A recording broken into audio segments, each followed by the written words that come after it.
10.000 sterlin peşinat, 60 ay vadeyle yeni yılda ödemeye başlayın.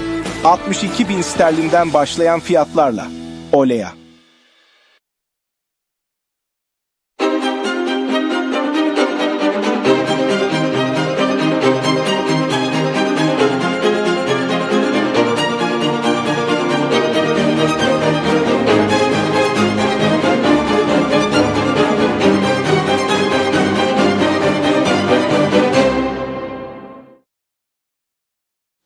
Merhaba sevgili izleyenler, TV 2020 ekranlarında Diyalog Medya Grubu Genel Yayın Yönetmeni Reşat Akar'la birlikte Gündem Özel programında sizlerleyiz. Geciktik, hızlıca konuları sizlere aktarayım.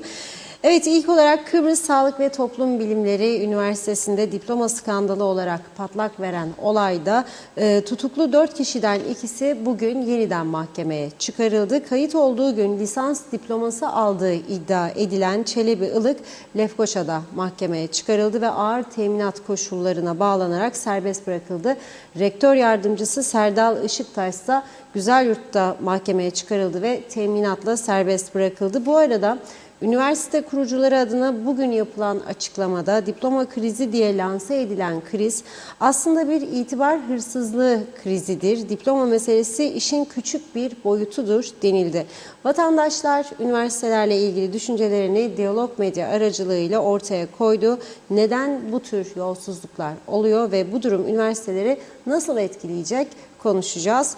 Bir diğer konumuz ülke yolsuzluk, suistimal ve pahalılık haberleriyle gerilirken Cumhuriyet Meclisi bugünkü birleşiminde ağırlıklı olarak devletin gelir ve giderlerini konuştu. Konuşmacılar her zamanki gibi boş salona hitap ettiler. Ayrıntılarını ele alacağız. Son olarak da pahalılık ve geçim sıkıntısı 14 Şubat Sevgililer Günü alışverişlerinde olumsuz yönde etkiledi. Özellikle çiçekçiler ve kuyumcuların dört gözle beklediği 14 Şubat arifesinde satışların eskisi gibi canlı olmadığı belirtiliyor. Konuyla ilgili esnaf ve vatandaş görüşlerini yansıtacağız.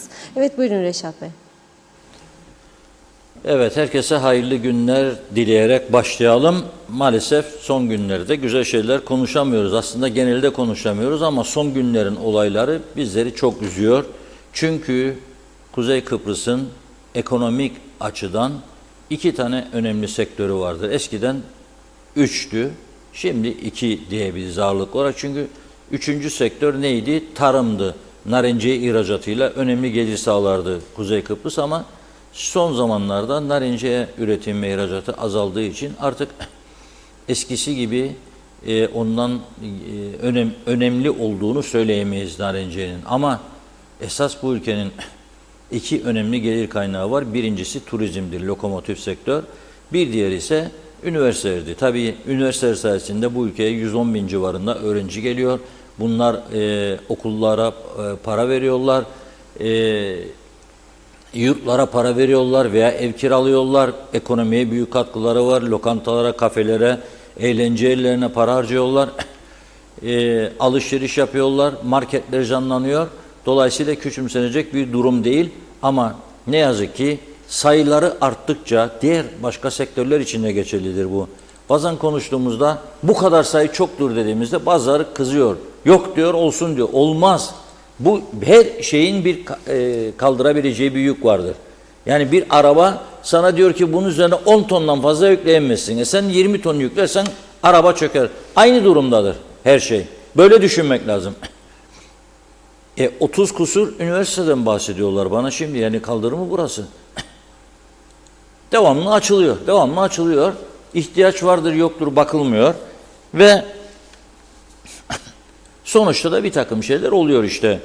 Güzelyurt'ta Kıbrıs Sağlık ve Toplum Bilimleri Üniversitesi'nde meydana gelen bu sahte diploma skandalının boyutları daha da gelişecek diyorlar. Yani öyle 1-2 kişiyle kalmayacak.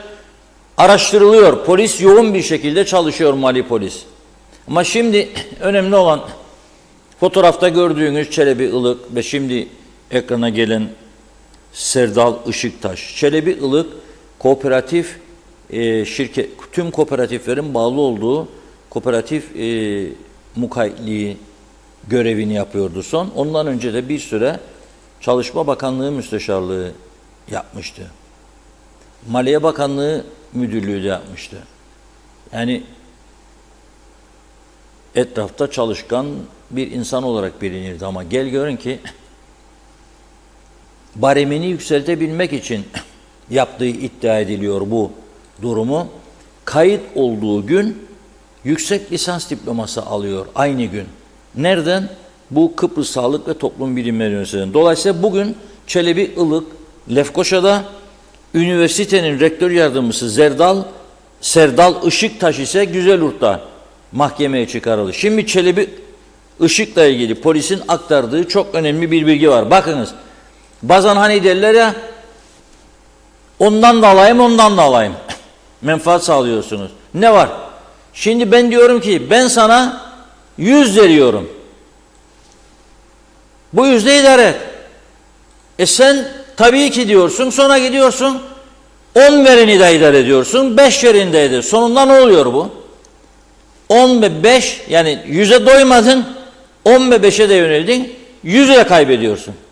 Şimdi bu da ne yapmış? Sadece bir barem içi artışı, yani bir barem artışı diyor. Polisin söylediğini söylüyorum bugün mahkemede. Diyor ki 12 Eylül 2023 tarihinde sahtekarlık ve dolandırmak makasıyla kademe ilerlemesi almak için diyor imza atıp düzenlediği sahte resmi belgeyi Başbakanlık Personel Dairesi'ne verip tedavüle sürdü diyor. Yürütülen tahkikat sonucunda 1 Ekim 2023 ile 1 Şubat 2024 tarihleri arasında, yani Ekim, Kasım, Aralık, Ocak, 1 Şubat'a daha, yani Şubat'ın biri sonunda alacaktı herhalde. Bu kadar kısa sürede Hazine ve Muhasebe Dairesi'nden bir barem artışı almış sadece. Ve bununla toplam kendisine getirisi 10.509 Türk Lirası. Yani bugünkü şartlarda hani derler ya, böyle konuşulmaz bile. 10.509 lira için bu yapılır mı ya? Ve ne oldu ama bugün? Bugün serbest kalabilmesi için 100.000 lira nakit yatırmak zorunda kaldı mahkeme. 10.000 aldı, 100.000 nakit kefalet yatırdı bugün. Kendisi 100.000 ama iki kefil de 750'şer bin lira senet imzalamak zorunda kaldı. Tutuksuz yargılanması için. Bakınız, Elektrik Kurumu'nun eski genel müdürü cezaevindedir şu anda. O da iyi tanınmış, başarılı bir insan olarak biliniyordu. Fakat ek mesai şoförüne haksız bir şekilde ek mesai doldurduğu için bu ortaya çıkınca yargılandı ve hapislik cezası aldı. O da şoförü de. Oradaki para da 60.000 Türk Lirası gibi bir paraydı. Yani bunun affedilmeyeceğini bilmesi lazımdı. Yapmaz insan böyle bir şey. Yani zaten iyi bir makama gelmişsin, iyi bir gelirin vardır. Daha fazlanın sonu yoktur, istemenin sonu yoktur. Bütün dünyayı verin bana, ne yapacağım zaten? Yani ne yapacağım bütün dünyayı? Olduğumuz yerden memnun olmamız lazım, mesut olmasını bilmemiz lazım. Yoktur bu Kuzey Kıbrıs'ta son yıllarda görülen hırsın, kapma yarışının bir benzeri hiçbir yerde yoktur, olamaz zaten. Ama tabii bugün bu işin boyutları çok gelişecek. Ben açık söyleyeyim. Neden? Çünkü üniversite sahiplerinin bugün zehir zemberek açıklaması vardır. Avukatları bana da gönderdi. Onu biraz sonra sizlere paylaşacağım. Ama bugün Kudret Özersay Bey'i fazla bekletmek istemiyorum. Kudret Bey bugün bir açıklama yaptı ve dedi ki inanılır gibi değil diyor. Üniversitenin geldiği duruma bakın diyor. Başsavcılık GÖDAK'a 5 ay önce bir yazı gönderiyor ve diyor ki bu üniversite yasağa aykırı şekilde kuruldu. İsmini vermiyor. Ben de vermiyorum. Yani bu önümüzdeki günlerde nasıl bir seyir izleyecek ona göre konuşuruz. Diyor ki hukuken diyor yasağa aykırı bir şekilde kuruldu. Hukuken bir şeyi yoktur diyor. Geçerliliği. Bu şartlarda diyor diplomalar da geçersiz olacaktır. Ve YÖDAK üyeleri diyor cezai veya hukuki sorumlulukları doğacaktır diyor. YÖDAK üyelerinin. YÖDAK biliyorsunuz yüksek öğretim falan filan gidiyor böyle. Forever tiyarinsi nasıl uzunsa bu da. Yüksek öğretim bilmem ne hiç öğrenmek bile istemem. Çünkü zaten yani ben buna inanmıyorum ve olmasa yani Türkiye'yi kopyalıyorlar. Orada yok var ya yüksek öğretim kurulu. Diyorlar, bizim Kıbrıs'ta niye olmasın? Çünkü makam dağıtacak iktidara gelenler devamlı devlete bağlı kurumların sayısını artıracaklar. Onun için elektrik kurumunu özelleştiremediler. Onun için telefon dairesini özelleştiremediler ve 2 GSM şirketine bağladılar Kıbrıs'ı. 2 GSM şirketi ne güzel değil mi? 2023 yılının ilk 3 çeyreğinde 9 ayında 1,5 milyara yakın para toplamışlar. İyi var. Telefon dairenize de her ay zarar ödüyorlar. Neden? Özelleştirme olamaz. Kuzey Kıbrıs Türk Cumhuriyeti devletin şeyi bu falan önemli bir kurum. Peşkeş mi çekeceksiniz? Sağına solun arasındaki zıtlaşmanın sonucunu çekiyor zavallı Kıbrıs Türk halkı ve devleti.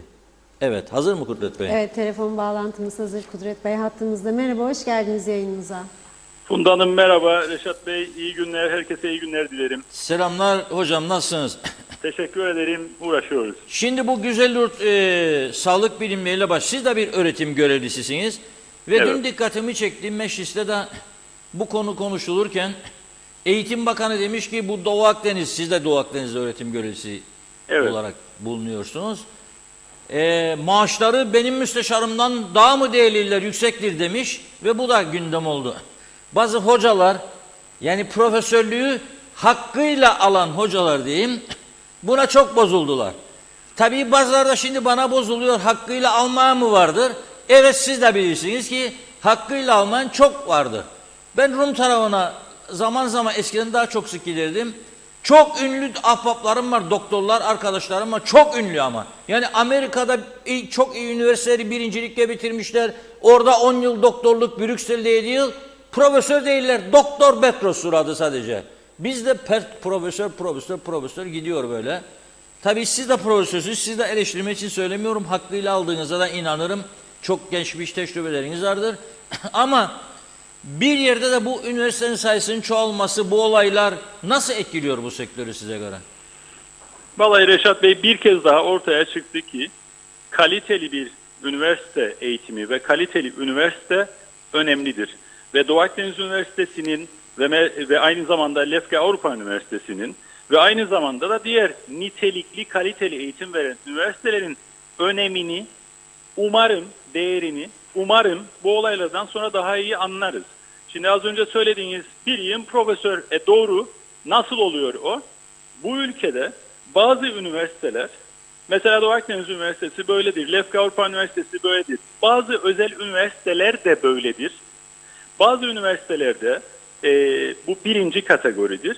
Kriterler vardır profesör olabilmenin, doçent olabilmenin ve bir yardımcı doçent olabilmeniz için yapmanız gereken uluslararası yayınlar vardır. Makale ve kitaplar yayınlamanız ve belli bir puan toplamanız gerekir. Ve bunlar çatır çatır uygulanır. Biz yıllarca uluslararası alanda yayın yaparak, makale yayını yaparak, uluslararası dergilerde makale yayını yaparak, uluslararası alanda kitap çıkararak, yayınlayarak bu ünvanları aldık. Ama bazı başka üniversiteler, ben onlara tabela üniversitesi diyorum. Bazı tabela üniversitelerinde herhangi bir yayın yapmadan kendilerine göre kendileri kural ve kriter belirliyorlar. Ve memleketin içinde bazı konferanslara katılmak onlar açısından yeterli oluyor. Hiçbir uluslararası düzgün yayını olmadan da profesör, doçent, yardımcı doçent ünvanları dağıtılıyor. Böylece hakkıyla alan, belli bazı kriterleri yerine getirip gerçekten nitelikli akademisyen olup hakkıyla alan ile diğerleri arasında çok büyük bir haksız rekabet oluşuyor, değil mi? Yani bazıları yatarak herhangi bir biçimde böyle bir yayın yapmadan bunu alabiliyorsa o zaman diğerlerini de değersizleştiriyorsunuz. Aynı şey şimdi üniversiteler için geçerli. Bazı üniversiteler öğrencileri alırken bir elekten geçiriyor, inceleyip sık dokuyor. Her aklına geleni kaydetmiyor. Öğrenciyi içeriye aldıktan sonra, üniversiteye aldıktan sonra derslere gelip gelmemesini denetliyor. Dersi geçmediği zaman sınıfta bırakıyor. Gerekirse 4 yıl, 5 yıl, 6 yıl okuyamazsa geçirmiyor, mezun etmiyor, diploma vermiyor. Yani nitelikli, kaliteli eğitim veren üniversitelere bir yanda da adeta izin, yani ülkede kalma izni ya da ikamet izni ofisi gibi çalışan tabela üniversiteleri var. Yani parayı verdikten sonra ne isterse olsun, hiçbir niteliği olmasa bile belli bazı kişilerin ülkeye gelmesini, ülkede kaçak kalmasını, ülkeye öğrenci adı altında gelmesini, yerine göre Rum tarafına kaçak geçmesini, yerine göre kaçak memlekette çalışmasını, yerine göre uyuşturucuya aracılık yapmasını, yerine göre kara paraya aracılık yapmasına hizmet ediyorlar mesela. Şimdi bu neye neden oluyor Reşat Bey? Siz bunu aylardır söylüyorsunuz televizyonda. Biz bunu yıllardır söylüyoruz bir siyasi parti olarak. Özellikle son birkaç yıl içerisinde, özellikle pandemiden sonra bu işler patladı. Ve üniversitelerin sayısı değil önemli olan, çok sayıda üniversite açma izni verildi. Ve üstelik de geldiğimiz noktada bu imajını memleketin ve üniversitelerin itibarını zedeleyen üniversiteler nedeniyle ciddi bir rekabet eşitsizliği ortaya çıktı. Bu söylediğim şekilde öğrenci kabul eden sözde tabela üniversiteleri ne yapıyorlar? Bir kere diğer üniversiteler açısından öğrenci harçlarında ciddi bir rekabet eşitsizliği yaratıyorlar. İkincisi, KKTC'deki üniversiteler böyle böyleymiş diye olumsuz bir algı yaratıyorlar ve nitelikli, kaliteli eğitim veren de bundan zarar görüyor. Öğrenci sayısı azalıyor. Öğrenciler daha az geliyor mesela buraya. Veya bizde öğrenci olan bazı isimler, bazı öğrenciler ne yapıyor? Ya burada geçmek, dersi geçmek, sınıfı geçmek, mezun olmak, diploma almak zordur. Bir sene denedim olmadı. Ben en iyisi gideyim filan tabela üniversitesine. Orada okula gitmek zorunluluğu da yok. Derse gitme zorunluluğu da yok. Kolay kolay zaten ben parayı ödedikten sonra geçerim, diplomayı da alırım diyenler var. Ve böylece siz nitelikli, kaliteli eğitim verirken öğrencilerinizi kaybediyorsunuz. Diğer taraf niteliksiz eğitim verip bu şekilde çekici bir ortam yarattığı için. Anlatabiliyor muyum? Evet. Bu rekabet eşitsizliği nedeniyle ülke darmadağın olmuş durumdadır şu anda ve ülkede asayiş ve güvenlik sıkıntısı da yaratılmış durumdadır. O yüzden tabela üniversiteleriyle ilgili bir kere net kriterleri ortaya koyup hızlıca denetim yapılması ve tabela üniversitesi konumunda olan, durmadan öğrenci izni verip ülkeye girmelerine imkan sağlayan bu kurumların, bu yapıların ya da bu şirketlerin diyeyim artık, pek çoğunun kapatılması gerekir ve tedbir alınması gerekir. Bundan sonra da böyle daha fazla yok üniversite açma izni vesaire falan vermemek gerekir. Bir istisna var buna. Nedir o? Uluslararası alanda adı bilinen, ispatlanmış, kanıtlanmış, kaliteli bir üniversite eğer burada bir kampüs vesaire açmak isterse o zaman oturur değerlendirirsiniz. Buradaki akademiye, eğitime bir katkı sağlayacağını düşünürseniz ona özel olarak ayrıca izin verebilirsiniz. Ama neye döndü bu? Bazı üniversiteler üniversite olmanın ayrıcalıklarından da yararlanarak burada bir çeşit tabela üniversitesi olarak görev yerine getiriyorlar. Sonuçta neye neden oldu? Maalesef para karşılığında diploma satan bazı kurumlar, üniversite demeyeceğim şirketler türedi burada. Ve neye neden olacak bu? Dişçilik fakültesinden örneğin mezun olacak. Siz gideceksiniz diş doktoruna, ağzınızda diş kalmayacak. Ne için? Aldığı eğitim belli. Para karşılığında alındıysa o diploma, yarın oradan çıkan bir mühendisin yapacağı ev ne olacak? Ben size sorarım. Yarın oradan mezun olan bir psikiyatrist veya bir başka kişi kendisine bir hasta gittiği zaman ona yanlış yönlendirme yaptığında neler yaşayacak bu toplumda? Hiç düşündük mü? Evet, Dolayısıyla şundan sorayım ben. Siz evet, müzakerecilik de yaptınız. Şimdi herhalde geçmiş müzakere süreçlerinde Kuzey Kıbrıs'taki üniversite ve diplomalar konusu gündeme gelmiştir herhalde.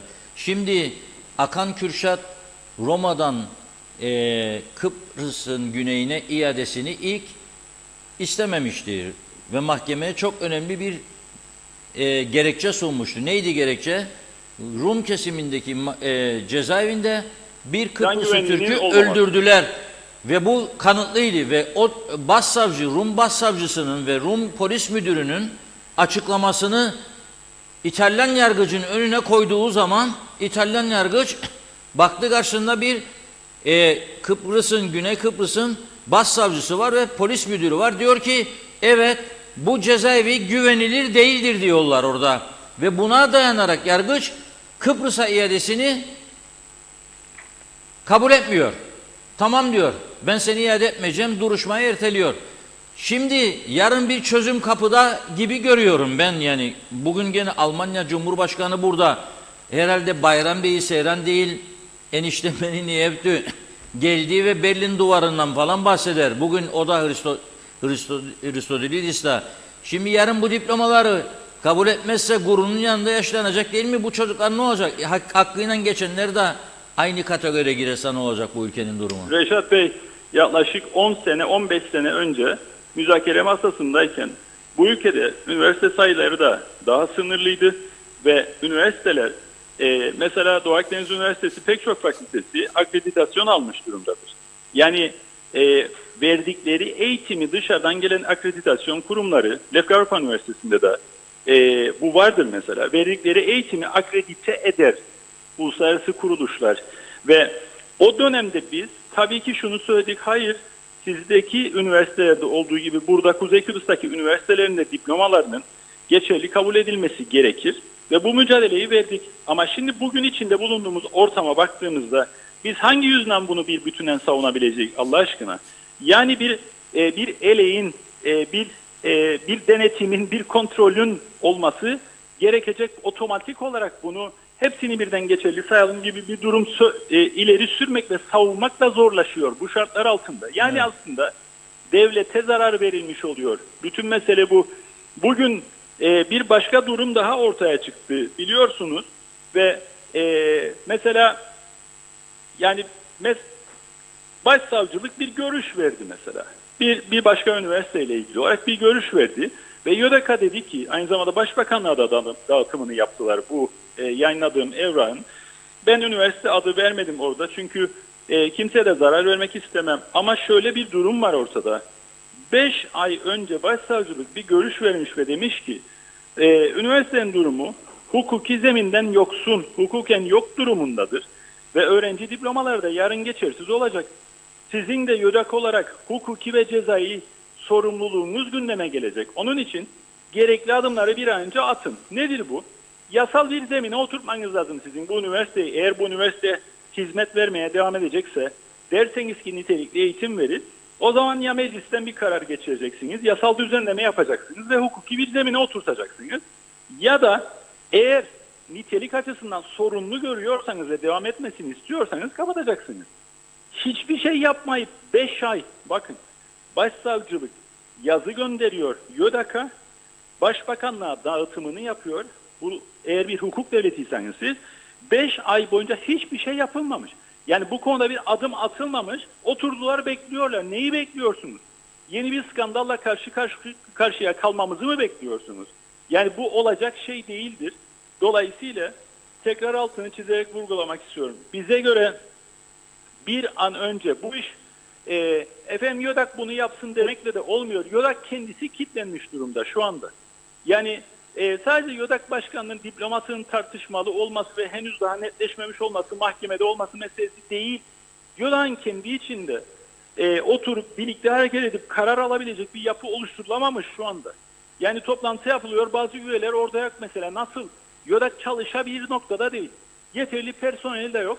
Eğitim Bakanlığı ile aralarında bir koordinasyon da yok. 2 tane seçenek var önümüzde. Ya yasasını değiştireceksiniz, bu YÖDAK'ı daha özel bir hale çevireceksiniz, öyle istediğinizi atayabileceğiniz falan değil ve yetkilerini de artıracaksınız, personelini de sağlayacaksınız ve ciddi denetleyeceksiniz. Veya Reşat Bey açık söylüyorum, kimse alınmasın, gücenmesin. Kapatacaksınız YÖDAK'ı, Milli Eğitim Bakanlığı altında ikinci bir müsteşarlık yaratacaksınız ve diyeceksiniz ki Eğitim Bakanlığı altında yüksek öğrenimden, yani üniversitelerden sorumlu bir müsteşarlıktır. Bütün yetki de oradadır. Denetleyeceğim de lisanslarını, bazılarını da iptal edeceğim. Tabela Üniversitesi gibi çalışan, buraya getirdiği, öğrenci adı altında getirdiği kişiyi sınıfa sokmayan, denetim yapmayan, takibini yapmayan, diploma vesaire ders sınav vesaire yapmadan geçiren bütün bu yapılar çok hızlı bir biçimde tespit edilebilir. Bunları tabela üniversitelerini kapatmak zorundayız. Biz zannederik ki bu kadar zamanda hep öyle inanıldı. Bilmem kaç tane üniversite var Kuzey Kıbrıs'ta. Bilmem kaç bin tane öğrencimiz var. Sayı değil be arkadaş önemli olan. Niteliktir önemli olan. Kalitedir önemli olan. 3 tane olur, 2 tane olur, 5 tane olur. Öğrenci sayısı da belki daha kısıtlı olur ama nitelikli eğitim verirsin. Bu senin dünyadaki itibarını da artırır. Bu şekilde devam edersek eğer yarın topluma da çok büyük belalar gelecek toplumun da başına.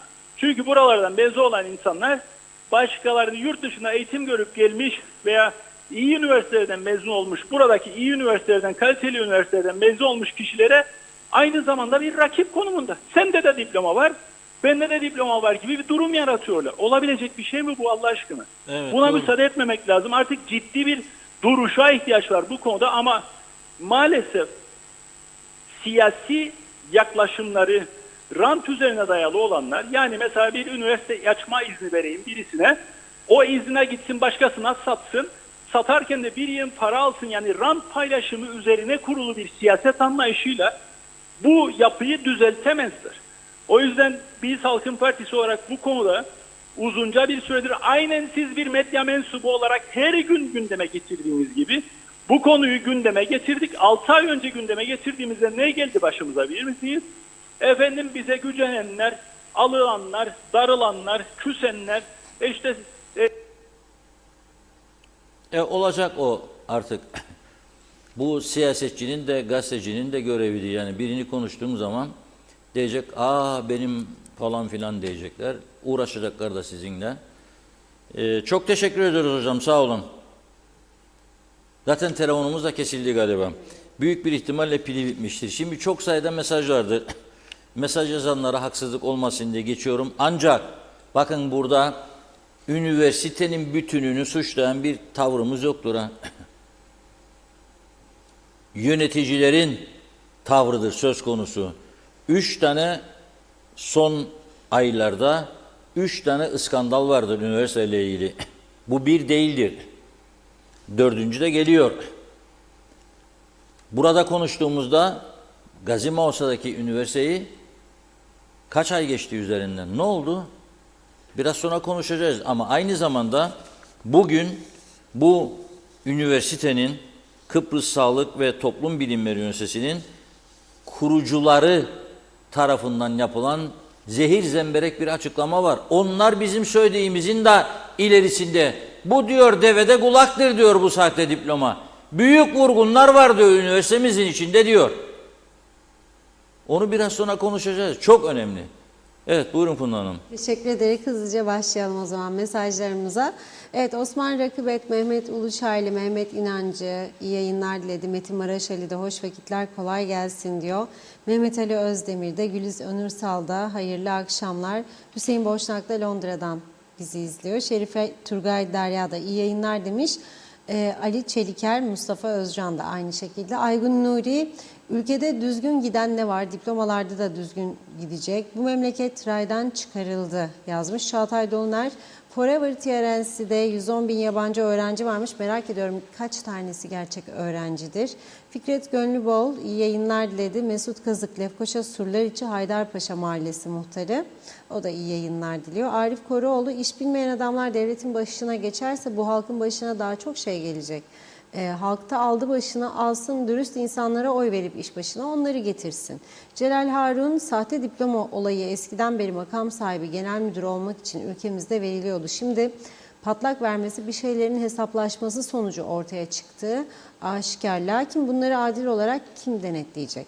Hasan Nihat Erduran, yönetim kurulları sorumlu baştan demiş. Mali polise güvenirim, yargıya güvenirim. Kolay gelsin diyor. Ali Dereseven, vekiller resmen bizlerle alay ediyor. Merak ediyorum, küçük olan meclis binasını bile dolduramayan veya doldurmak istemeyen vekiller yeni yapılan çok büyük binayı nasıl dolduracaklar? Mehmet Uluçaylı, eskiden ilkokullarda tarım dersi vardı, uygulamalıydı, hayat bilgisi vardı. Öğretmen bir öğrencinin hayatında lüzumlu her bilgiyi ilkokulda öğretirdi. Şimdilerde bir üniversite öğrencisinin bilgisi aradığını amcasına sorarak bulur diyor. Ne ansiklopedi ne de kütüphaneye gidip kitap karıştırmaya çalışmaz. Bu da bilginin hafızadan kısa sürede uçmasına sebep olur. Nazime Nalbant, Londra'dan herkese selamlar. Sizleri görmek, duymak için, dinlemek için diyor. Saatinizi kaçırmadan diyor. Hemen elime cep telefonunu alıp yazıyorum, bekliyorum. Evet, iyi şeyler duymak isteriz demiş. Hep pahalılıklar var. Asgari ücret yetmiyor. Yükselttiler ama pahalılık daha çok oldukça oluyor. Allah insanlarımızın yardımcısı olsun demiş. Bizlere de kolay gelsin dedi. İsmet Sencer harikasınız. Doğan Sami başka bir şey var diyor. 10.000 lira için değil. Mümkün olsa bu KKTC'de bir saniye kalmam. Hep yalan dolan demiş. Çağatay Doğanlar bütün adayı soydular. Sülalelerini paraya doyursunlar diye. Mehmet Uluçaylı bu kadar para hırsı, doyumsuzluk, hayatın değeri, paranın önemsizliği ancak tahta otobüse bindiğinde anlar ama o zaman da too late der İngiliz. Hasan Nihat Erduran, Dağı, Lağı, İTÜ, Anadolu, ODTÜ harici incelenmişsin demiş sonuna kadar. Arif Mustafa Cüce, derhal başta siyaset olmak üzere her yere dürüst insanlar getirelim. Memleket elden gidiyor. Hüseyin Boşnak, bugün meclis bomboştu yine dedi. Musa Gökçen, adam gibi adam, Kudret Hocam diyor, diline sağlık, örnek alınacak insansın. Celal Harun, Akdeniz Köyü'nden Mustafa Aşık'ın mesajı, doğa güzellik yeri olan Akdeniz Köyü'nden iyi akşamlar. Evet, iyi niyetli yardımsever insan olmak ayrı bir meziyettir. İyi niyetli insanlar samimi ve dürüsttürler, yardımseverdirler. Yaşamlarında insanlarla daha olumlu arkadaşlık kurarlar ve genellikle çevresindekiler tarafından sevilir, saygı duyulur ve takdir edilirler demiş. Şenol Tatlıcıoğlu da iyi yayınlar diledi. Ali Dereseven, bu halk kime ne kötülük yaptı ki bu şekilde çok kötü yönetilmeye maruz kalıyor. Kıbrıs Türk'ü uzun yıllardır tüm ülkelerden haksızca darbe yerken bizlere en büyük darbeyi bizi yönetenler vuruyor. Mehmet Uluçaylı, Sayın Kudret Özersay doğru söylüyor. Bu ne olduğu belli olmayan tabela üniversiteleri verdikleri ünvanlar profesörlük değil ancak ne demiş? Pastörize profesörlükten ileri gidemez. Aynur Yüzügüler, Şakir Yılmaz iyi yayınlar dedi. Ersin Şemi, iyi ki sizin gibi değerimiz vardır. Devam diyor Kudret Özersay. Ali Keleş kolay gelsin. James Hayrettin Enver de diline sağlık Kudret Hocam yazmış.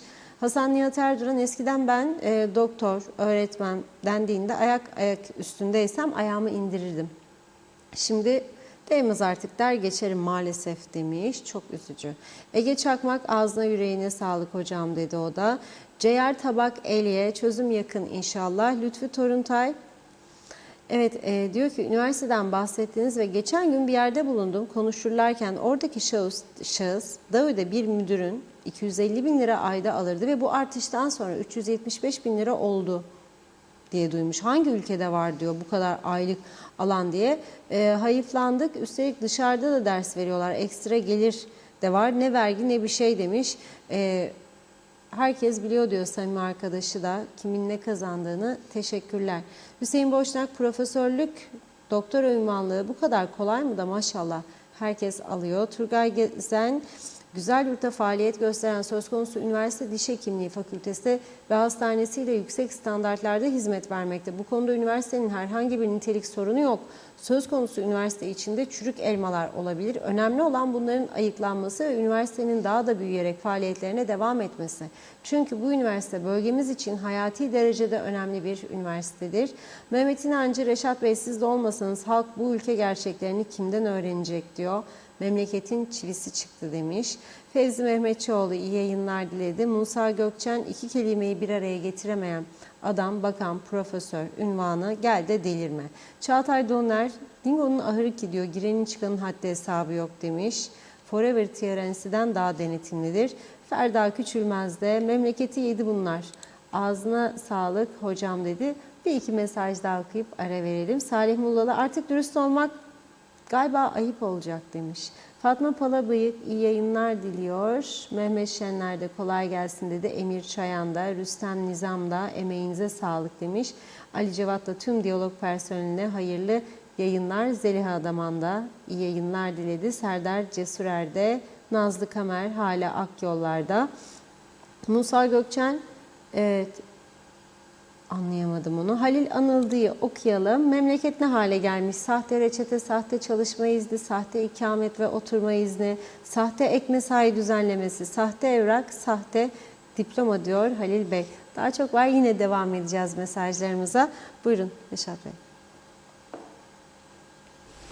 Evet, şimdi mahkemeyi tam bitirelim, bugün oldu. Sizler de merak ediyorsunuz.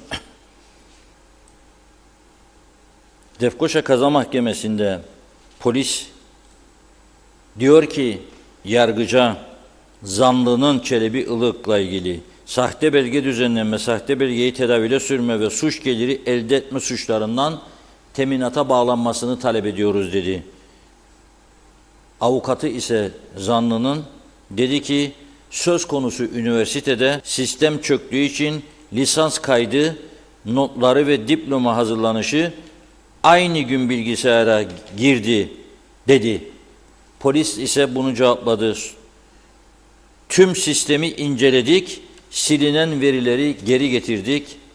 Zanlının yüksek lisans kaydının geçerli not aldığına dair kayıtların ve diploma hazırlık işleminin tümünün 19 Haziran 2023 tarihinde yapıldığını, ancak sistemin 13 Temmuz 2023'te çöktüğünü söyledi. Yani üçü birden 19 Haziran'da yaptı. Siz sistem çöktü diyorsunuz ama bu sistem 13 Temmuz'da çöktü. 19 Haziran'da yapıldı işlemler diyor. Dolayısıyla kabul etmiyor.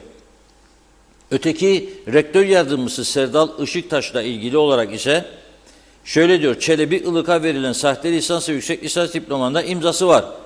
Yüksek lisans dersi olan bilimsel araştırma teknikleri ve yayın etiği dersinin hocası olan zanlının Ilık'ın konu ders ile ilgili proje sunmadığından geçerli not vermediğini, ancak yüksek lisans diplomasına imza koyduğunun tespit edildiğini söylüyor. Ortunç Özbaylı soruşturma kapsamında, yani polistir bu, zanlı Işıktaş'tan incelenmek üzere imza örneği aldık diyor. Soruşturma devam ediyor ancak tahkikatın geri kalan kısmına etki edemeyiz diyor. O da 50.000 lira nakit teminat ve 2 kefilin 500.000 lira kefalet imzalamasıyla tutuksuz yargılanmak üzere bugün serbest bırakılıyor. Şimdi esas meseleye gelelim. Üniversitenin kurucuları ne diyor? Bakınız.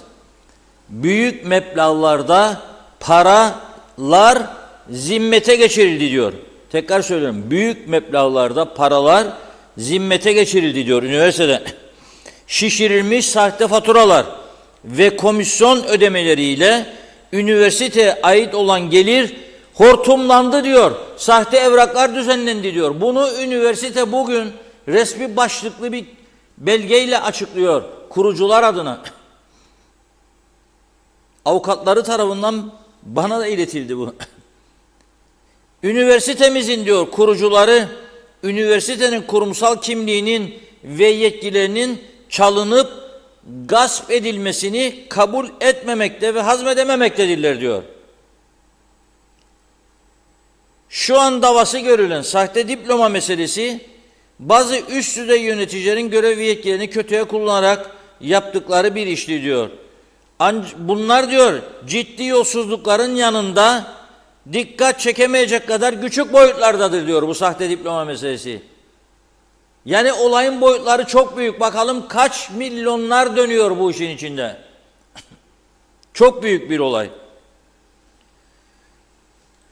Üniversitenin bazı üst düzey yöneticileri diyor görev ve yetkilerini kötüye kullanarak ciddi yolsuzluk yaptı diyor. Zimmetlerine para geçirdikleri tespit edildi. Üniversite sahiplerinin tespitlerine ilişkin bilgi ve belgeler Mali polisle paylaşılarak resmi şikayet yapıldı diyor. İç denetimlerde ilk etapta üniversitenin resmi muhasebesine paralel üniversite ile ilgili olmayan ayrı bir muhasebe ve bir muhasebe ve banka hesapları üzerinden büyük meblağlarda para zimmetlerine geçirildi diyor. Abartılmış, şişirilmiş faturalar, komisyon ödemeleriyle üniversiteye ait gelir hortumlanmıştır. Üniversite zarara uğratılmıştır diyor. Üniversite bulunan onlarca akademik personel bertaraf edilerek birkaç kişinin oluşturduğu çetenin fütursuzca üniversitenin ve ülkenin adını lekeleyecek biçimde sahte evraklar düzenledikleri tespit edilmiştir diyor. Güzelyurt bölgesinin günlük yaşantısında büyük bir yer tutan üniversitemizin itibarı çalınmıştır diyor. Üniversitenin bir süredir bir çetenin kişisel hırs ve menfaatleri uğruna oluşturdukları suç örgütünün kurbanı haline getirildi diyor. Üniversite kurucularının onlarca yıllık birikim, değer yargısı, akademik ilke ve prensiplerine aykırı olarak üniversitenin kurumsal kimliği ve yetkileri çalınıp gasp edilmesi kabul edilebilir değil ve hazmedilemez diyor. Halbuki diyor Kıbrıs Sağlık ve Toplum Bilimleri Üniversitesi'nin Güzelyurt ve Kuzey Kıbrıs Türk Cumhuriyeti'nin varlık ve kalkınma mücadelesine nefer olan bir yüksek öğrenim kurumudur diyor. Üniversite kuracağın hem üniversitenin akademik standartlarıyla kalitesinin artırılması hem de Güzelyurt'un kalkınması için varlık göstermeyi şiar edinmiştirler diyor. Güzelyurt bölgesinin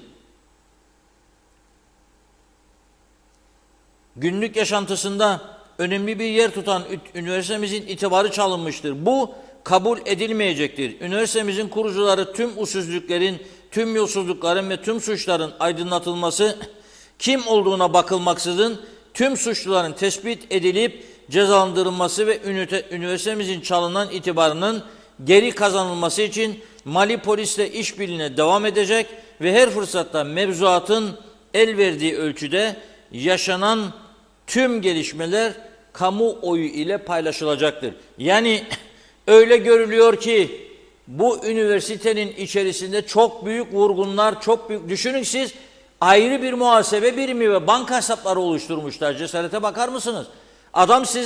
Adamlar size bir görev vermiştir. Çok yüksek miktarlarda maaşlar vermişlerdir. Makam arabaları vermişlerdir. Lojmanlar tahsis etmişlerdir. Lüks bir hayatın içinde girmişsinizdir. Ve bununla yetinmeyerek siz üniversitenin gelirlerini çalacaksınız. Ve bu üniversitenin bütün itibarını zedeleyeceksiniz. Ve güncel bir konu haline getireceksiniz. Ve bununla ilgili olarak bütün ülkeyi şaibe altında bırakacaksınız. İyi olan eğitim kurumlarında. Bu doğru bir şey değildir. Bakın İngiltere'de, Amerika'da yaşayanlar bilir. Yıllar önce Washington'a davet edilmiştik. Gittik. Editoryal kursa gitmiştim ben. Kaldığımız otelin kapısından çıktığımda ilk gün daha neyi gördüm bilir misiniz? Hemen yanında bir tabela gördüm. Bilmem ne üniversitesi diyor. Nerede dedim. Basement dediler. Bodrum katında. 20 kişilik, 30 kişilik bir odası varmış. Yabancılara lisan öğretiyor. Ona kimse bir şey diyemez. Lisan öğretir, verir kendine belgesini. Yolladır, ülkeye de para gelir. Ama sahtelik yapamaz. Sahtelik yapamaz. Girmeyen adama diploma veremez. Mezun edemez. Parayla diploma veremez. Böyle bir şey ortaya çıktığında güneş yüzü göremez o adam çünkü. Şimdi burada önemli olan bu kadar mesele olduktan sonra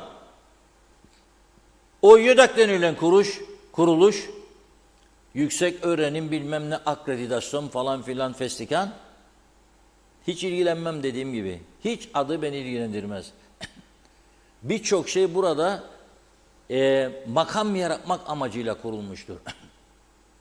Ona makam yarat, buna makam yarat, partiliydi, şuydu, buydu, bir yerden telefon geldi, onu memnun et falan filan.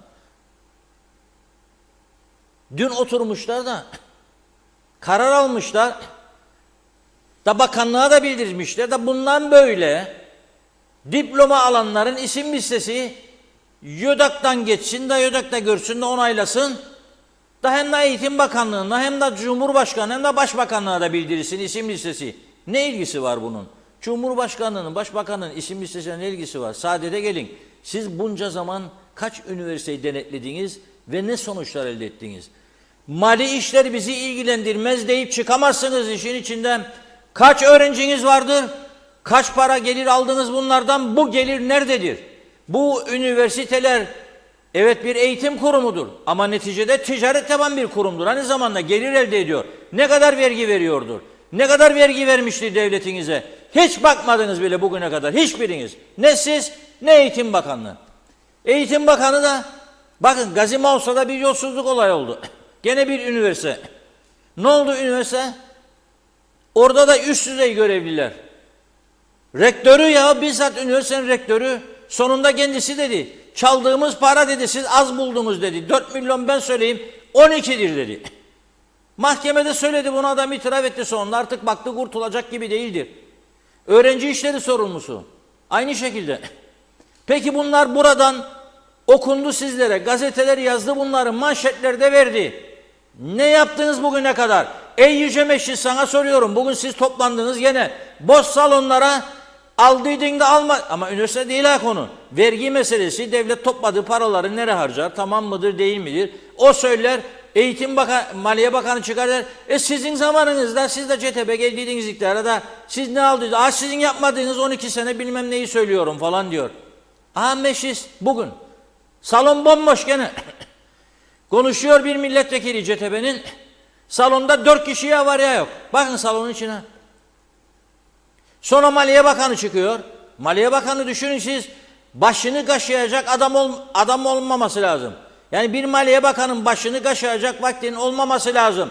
Gece gündüz bu işlerle ilgilenmesi lazım. Vergi listelerini gözden geçirmesi lazım. Nedir bu adamın yaptığı? Zarar beyan, zarar beyan, zarar beyan. Ne kadar, neyle geçiniyor? 5 sene zarar beyan edin bir adam. Neyle geçiniyordur kardeşim? 300 bin, 400 bin istelinlik, 200 bin istelinlik arabayı hangi gelirle almıştır da bana her sene zarar beyan eder? Ben de görmüyorum bunu. Maliye Bakanı bununla uğraşması lazım. Sabah 6'da ışıklarının yanması lazım odasında, akşamda 10'da 12'de sönmesi lazım. Yok meclise 2 gün, dün gittiler aynı şekilde, bugün gittiler aynı şekilde. 2 gün orada mecburmuş bulunsunlar ve bekleyecek biri eleştirdi, o da çıkacak onu eleştirecek. Yahu siz Gazi Mauso'daki o üniversite için bu kadar yolsuzluk olay çıktı. Ne yaptınız? Yüce Meclis soruyorum hepinize, 50 kişi. Ne yaptınız o günden bugüne? Hiçbir şey. Gelelim Doğu Akdeniz, bu ülkenin en büyük üniversitesi, en önemli, en itibarlı üniversitesiydi bir zaman. Doğu Akdeniz Üniversitesi'nde bir iflas meselesi ortaya atıldı. Mali krizdedir dediler. Bakın, Eğitim Bakanı dedi ki bu üniversite batmıştır be arkadaşlar. Konuşma bu. Batmıştır be bu üniversite. Eğitim Bakanı söylüyor bunu. Yani demek istiyor ki ne konuşuyorsunuz? Battı işte, ne yapalım işte. Peki bu üniversiteyi kim batırdı? Bu üniversite bir vakıf üniversitesi değil mi? Bunun yönetim kurulunu siz tayin etmiyor musunuz oraya? İstediğiniz adamları istediğiniz şekilde sizler tayin ettirmiyor musunuz oraya? O yetkilerinizi kullanmıyor musunuz? Yıllardır gelmiş geçmiş bütün eğitim bakanlarına sorarım. Siz yıllardır bu üniversitenin yönetimini istediğiniz gibi şekillendirmiyor musunuz? Hiç mi bakmadınız mali durumu nedir? Bu harcamalar nedir? Sizleri de davet ederken özel plajlara gol kart gönderdiler. Bana da gönderdiler ama bir defa gitmedim. Postaya verirler. Gol kart gönderirlerdi, bastırırlardı. Ne savurganlıklardan geçti. Özel plajı varmış da buyurun sizi ağırlayalım da herkes bizim tarafımızdan olsun falan filan meselesi. Hep çıkara dayalı bir düzen kurdunuz bunun içinde. Ama söylediğimiz zaman bizleri susturmanın yolunu aradınız. Aman nasıl susturum, aman ne yaparım, aman bilmem ne. Nasıl düzelecek bu ülke? Bu ülkede çocuklarınız, torunlarınız nasıl yaşayacak? Hangi şerefiyle yaşayacaklar? Onu söyleyin bana siz. Hiçbir şey bugün oldu hala daha yoktur. Doğu Akdeniz Üniversitesi batmıştır bu arkadaşlar dedi Eğitim Bakanı. Batmıştır dedi. Ondan sonra döndü ötekiler de dedi ki, bakın dikkat edin nasıl döner memleket siyaseti.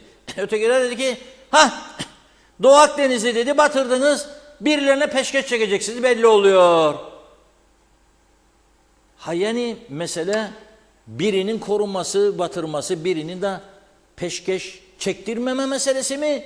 Yoksa bunların doğru dürüst yönetilmesi mi? Nedir mesele? Mesele nedir? Neden kalıcı bir yönetim oluşturulmuyor orada? Ve neden zamanında denetlenmiyor? Her ay müfettişler gidip oraya denetlemiyorlar. Öğrenci sayısını, gelirlerini, giderlerini, harcamalarını, önümüzdeki aylara yönelik programlarını ne yapacaklar, ne edecekler? Hiç kimse bunlara demiyor mu? Mesela bunlar çok lüks harcamadır. Niye bunları durdurmuyorsunuz? Niye siz 15 günde bir Türkiye'den oradan buradan öğretim görevlisi adı altında veyahut da ne bileyim deneyimli insanlar, profesörler, bilim adamları diye getiriyorsunuz? Sonra odaya 10 tane öğrenci bulamıyorsunuz. O konferans vereni dinlesin diye. Ve bunun için bu paralar gidiyor. Uçak biletleri, harcırallar, otel paraları. Sonunda bu batmıştır be arkadaşlar. Hep birlikte batırdınız be kardeşim bunları. Tümünüz. Gene meclisin gündeminde bunlar yok. Etti mi 2, etti 2. Geldik güzel yurda. Etti mi 3, 3. Bugün başsavcılığın belgesi de yayınlanır bir yerde. Geliyor 4. Daha bakalım bundan sonrası.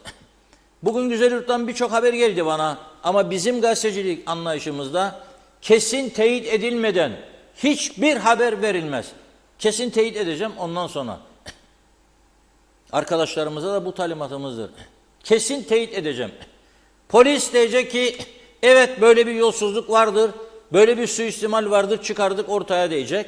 Ona göre yürüyeceğim. Mahkemeye gidecek, ona göre yürüyeceğim. İddiaya göre gidemem. Ve gene Güzelyurt'tan başka haberler geldi. O da tarımla ilgili. İnşallah duyduklarımız yanlıştır. Çok ciddi bir hayvanlarda hastalık görülmüş orada. Patır patır düşer ölürmüş koyunlar, kuzular. Buradan Tarım Bakanlığı'na selamlarımı yolluyorum. Güzelyurt narenciye battı. Dalında kaldığım mandalinaların çoğu kalacak da hiç de unutulmayacak, tarihe geçecek 7 tane Hint vatandaşını getirdiler. Toplasın mandalinamızı da bize para versin diye insanlar, Rumlar şu bahçelerini kullanırık bedavaya. Ve biz onları hapse gönderdik. Unutulacak gibi bir olay. Biz film gibi bir ülkeyiz ya. Yoktur dünyada benzerimiz. Film gibi bir ülkeyiz. Bakın bugün burada bu kadar üniversite skandalı konuşurken bizim Cumhurbaşkanı bilmem ne üniversitesinde bugün cübbe giyerdi.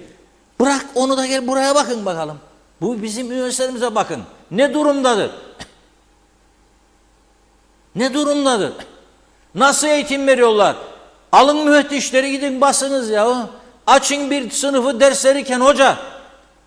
Ne öğretir acaba bu çocuklara? Bir bakınız. Mezun olan 15 sene 14 sene önce söyledim. Birileri çok bozuldu bu işe. Üzerime yürüme diye kaldı.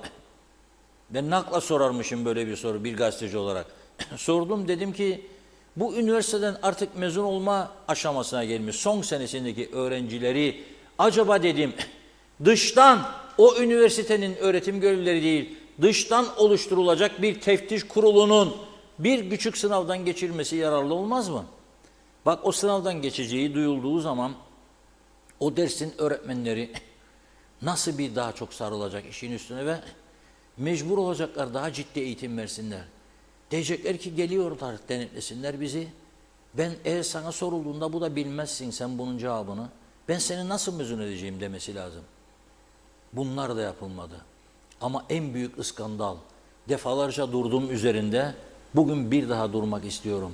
Buradan çağrı yaptık birkaç ay önce. Dedik ki ey Eğitim Bakanlığı, ey Yüce Meclis, bakınız bu gidişat değildir. Eczacıların bu sahte reçete iskandalı patladığından beri söylüyoruz bunu buradan, uyarıyoruz. Bu ülke bu kadar 470 tane eczane kaldırmaz kardeşim. Bu kontenjanları ayarlayınız. Eğitim Bakanlığı dedi ki kontenjanlara biz karışmayız. Belki YÖDAK, bak bilmiyorlar da belki YÖDAK dediler. YÖDAK'a sorduk. YÖDAK dedi ki yo dedi biz de karışmıyoruz. Kim karışıyor? Üniversiteler kendi. Üniversiteler bir ticari kuruluştur kardeşim. Adam bakar dolduramamıştır iletişim fakültesini alıyor oraya. O artık mezun olan işsiz kalacak, iş bulamayacak, patlama olacak. Onun sorunu benim sorunum değildir o diyor. Memleketi yönetenler düşünsün. Ama memleketi yönetenler size bıraktı bu işin ayarlamasını. Size bıraktı, siz ayarlıyorsunuz. Hep birlikte geldi bu noktaya bu ülke geldiyse. Şimdi yarın Kudret Hoca'nın da söylediği gibi sordum kendisine, bilinçli olarak sordum. Hangi cesur adam gidip de diyecek ki bizim diplomalarımızı tanıyın Rumlara? Ha? Federal Cumhuriyet kurulduğunda veyahut da ne bileyim başka bir isimde Yeni Kıbrıs Cumhuriyeti for example. Hangi müzakereci gidip de diyecek ki bizim diplomalarımızı tanıyın ve alın federal devlete veyahut da Birleşik Devlet'e bunları iki eşit egemen devlete alın da kabul edecekler bunu alsınlar. Hayal kırıklığı yaşayacak çok. Et kaydı Rum tarafına diyoruz. Kaç gündür? Var mı bir ses? Ne dedi Tarım Bakanlığı? Kendini ziyaret eden Restorancılar Birliği'ne hayvancıları karşımıza almak istemeyin. Almayın. Yanınıza alın işte kaç doğada söylüyorum. Sağınıza küçükbaş hayvan üreticileri, solunuza büyükbaş hayvan üreticileri. Hep birlikte kol kola da gelin, güzel pozlar verin. Vatan ve millet için göreve devam ediyoruz hayvancılığa. Ama kaymıştır o tarafa et alımları. Elinde kalacak. Bak, Güzellik'ten gelen haberler hiç iyi değil. Çok kötü bir hastalık vuruyor hayvanları. 2-3 gün düzeltmediler. Ekibimiz orada olacak. Çünkü ben hakkı yoktur birisinin bana, benim çocuğuma, senin çocuğuna, ötekinin çocuğuna, ya senin anana, babana 650 lira, 600 lira et satacaksın bana da hastalıklı ve sonra da diyeceksin iyice kızart da bir şey olmaz. Koy kömürün üstüne kendini yak, pişir. Dayıya da korkma. 600 lirayı da öde bana. Olmaz öyle şey. Olmaz. Bakın çok daha büyük bir tehlike. Aslında bu işe öncelikle Türkiye'nin bir garantör ülke olarak söylüyorum. Hem ana vatanımız değil sadece. Garantör ülke olarak müdahale etmesi lazım bir an önce. Şimdi başka bir ülke daha söyleyeceğim ama çok bozulacak pazar. Onun için söylemeyin, bugün bir Türkiye ile kalayım. Bu ülkenin 200 yıllık ağaçları vardır ya. 5 parmaklarda yangın çıktı. Anlaşılır gibi değildi o yangında. 3-4 ayrı bölgede çıktı aynı anda. Uzak yerlerde. Nefes borumuzu kesmeye çalıştılar. %15'i ormanlık arazilerin gitti, yandı, kül oldu. Hiç kimse cezalandırılmadı. Bulamamışlar. Bulmanızı beklemezdik zaten.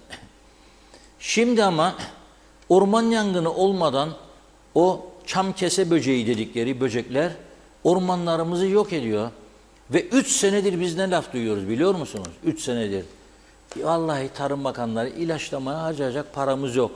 Bugün Oya Kutsal Hanım gönderdi bana, bakınız. Bakınız ama ağaç da var bir tane kurtlar üzerinde. Buna bakınız ne oldu? Bakın orman arazileri ne oldu? Çekle, biraz zoom yap, biraz zoom yap. Bu da bak ağacını bugün çekildi, gönderildi bana bunlar. Bugün. Bakın.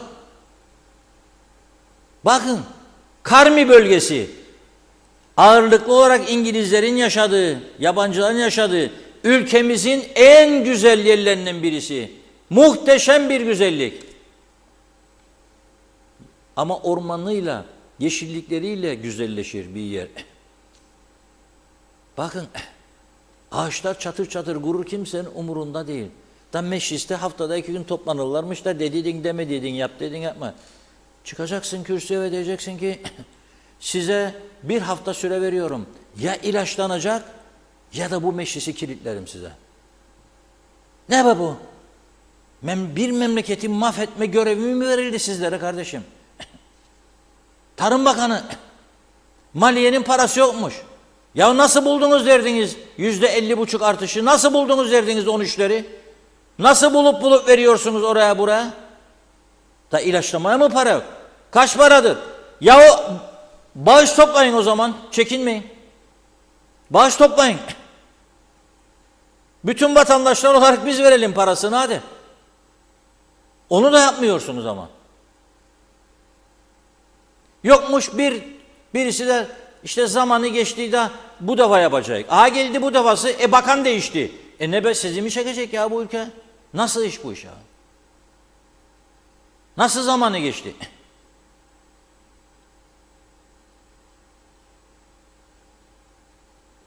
Olacak şey değil yani. Ha bugünkü bu açıklamaları da ben ciddi almıyorum ha. YÖDAK demişmiş, karar almış. Bir daha senin yetkin yok. Sana yarın hükümet der ki başbakan veya cumhurbaşkanı nedir bu sizin yaptığınız ya? Yasal değildir de. Sordunuz mu siz başsavcılığa? Sordunuz mu yasal mı bu yaptığınız diplomaları sizden geçecek diye? Da başbakanlığa da dağıtım yapılsın, hem cumhurbaşkanlığı liste de görsünler. Hayır, Eğitim Bakanlığı'dır ana sorumlusu. Ha Kudret Bey dedi ki kapatılıp da Eğitim Bakanı yapılması lazım. Bana kalsa ben hepsini kapatırım. Ne elektrik kurumu bırakırım, ne telefona devamlı söylerim. İsteyen istediğini söylesin. Sonunda çok pişmanlık duyacak zaten herkes.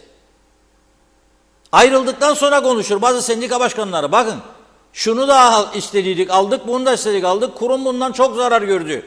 Ama ayrıldıktan sonra Kıbrıs Türk Hava Yolları söyledi size, bugün Türk Hava Yolları gibi dünyanın sayılı havayolu şirketinin, dev şirketi yöneten adam buraya bize gönderildi geçici bir süre genel müdür olarak. Adam dedi ki ben ödeyemem dedi, bu devamlı imzalar atılır. Bu kadar maaş senede 14, 15, 16 istersiniz ya bu rakamlar. Gelin indirin dedi aşağı. Yok dediler, bu kadar indirik, bundan fazla indirmeyin. Adam dedi o zaman benden size eyvallah. Çıktı gitti. Sonuç kapandı. Bizim bir hava hiç söylemeyin bana. Siyaset batırdı. İktidardaki partilerin tayin ettiği yöneticiler, yönetim kurulu üyeleri ve sonlarda da genel müdürler falan oldu. Batırıldı. Bir ölçüde iyi oldu çünkü Allah korusun ardından bunun bir kaza gelebilirdi. Uçaklar çoğu zaman bakımsız uçardı. Sonra ne oldu? Toprak ürünleri yaşatacak. Buyurun yaşadın. Borç batağına gömdünüz. Kaç para borcu vardır bir kamu bankasına? Sorun bakalım. Birikmiş ödenmeyen. Kıbrıs Türk Hava Yolları'nın kaç para borcu var duruyor. Kimdir kefili? Bakanlar Kurulu'ymuş. Bakanlar Kurulu neyle ödeyecek bunu? Hangi altın mı satacak? Neyi satacak ödeyecek? Doğalgazı mı var? Petrolü mü var? Neyi satıp da ödeyecek? Yoktur böyle bir şey. Telefon dairesi. Her ay zarar, her ay zarar. Peşkeş çektirmeyik. Peşkeş kim alacak senin batmış telefon daireni de peşkeş çektirmesini? Çalışanlara bir garanti verin. Yeni istihdam yapmayacağınızın garantisini verin. Özelleştirin orasını ama şimdi değil 10 yıl önce. 15 yıl önce. Yapmadınız. Şimdi çöktü. Nereye döndü insanlar? Ha bu yasayı da cesaretli bir meclis arıyorum ben. Ne münasebet sen adam bir ev yapacak. Hani gençlerimiz evsiz mevsiz ağlarır sızlarık nice sahte nutuklar çekilir. Ev yapacak adam soyarsınız adamı siz be. Elektrik kurumu katkısı, trafo katkısı, para, telefon dairesi, para, vergi mecbursun yatıracakmışsın. Su dairesi, para, vergi. Adam sonra sana diyecek ki hadi bağla telefon. Hattımız yoktur. Niçin? Vallahi yatırım yapmıyorlar. Telefon bağlayamayız. Telefon bağlayamam ama benden telefon vergisi alıyorsun ev yaptım diye. Beni cezalandıracaksın diye sen. Ve ben bunu dediğim zaman özelleştireceğim. 10 yıl 15 yıl peşkeş çektirmeyik. O zaman Fatihasını okumaya hazırlanın. Birkaç ay sonra da GSM şirketleri ele geçirdi sizi. 2 tane GSM şirketi. Üçüncüyü ne vermezsiniz? Yıllardır konuşursunuz. Niye vermiyorsunuz? 4,5'ya çıkardınız yalandan bana. Çoğu kez benim telefonum, bu telefon bakıyorum. Bir 3G çıkar, bir 4,5'a çıkar. Bir 3G, bir 4,5'a. Doğru mu çalışıyor zannedersiniz? Başka bir ülkede, yasal bir ülkede, denetim altındaki bir ülkede yapılabilir mi bu? Yapılamaz. Yapılamaz. Onun için bu üniversitenin durumu da bu şimdi. Daha bakalım neler duyacağız. Ama Tarım Bakanı'na çağrı yapıyorum. Uzanın o Güzeludun köyüne, bilirsiniz ne olduğunu size bildirmişler. Yani bana gelen telefonda 600 tane sada hayvanı olan bir kişiden söz edildi. Daha detaylarını sizler ortaya çıkarıp ve açıklayacaksınız. Hiç bunun şakası yok. İnsanların sağlığıyla oynama hakkınız yoktur. Söylüyorum. Buyurun Funda Hanım. Evet, devam edelim kaldığımız yerden. Hasan Nihat Erduran, Berlin duvarı Almanları ayırırdı. Burada duvar Türk ve Rum ayırır. Uyanalım diyor. Aynı durum değil demiş. Yeşil hat 50 değil 60 yaşında. İşgal ve istila 60 yaşında. Rum Yunan iştahı da aynen devam eder.